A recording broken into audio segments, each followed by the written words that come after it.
This is an observation of the population's 13% count.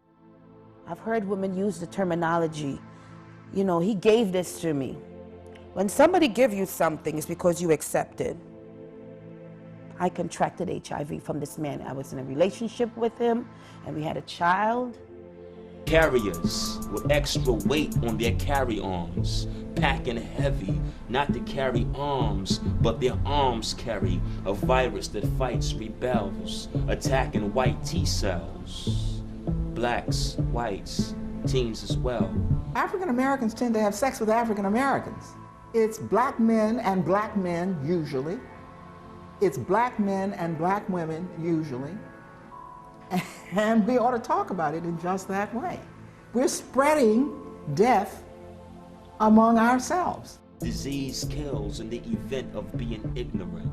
To kill this disease, it's significant we prevent from being ignorant. I still have a letter from the Department of Army that says, based on the tests, the HIV test you took, blah, blah, blah, you have tested positive for the HIV disease, and therefore allowance to the military is denied. Daddies are defending against the 13th Amendment because, like the 13 colonies, slaves still exist. As long as plagues, HIV and AIDS still persist. We did this interview with Waka Flocka, okay, which is a Georgia-based rapper, Gucci Mane's protege. This guy's like crazy, off the chain, okay? Even to the point where I was worried about the interview. I don't know what the heck this guy's gonna say out of his mouth. And so we asked him, you know, how do you feel about HIV? He was like, you guys don't want that, you know? It's just like, imagine, you know, HIV is like, you know, your mama getting a phone call, you know, if you got murdered in the street, something like that. Would you really want your mother to feel like that?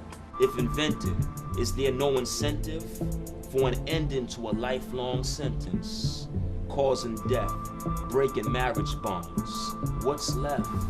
AIDS walks and marathons.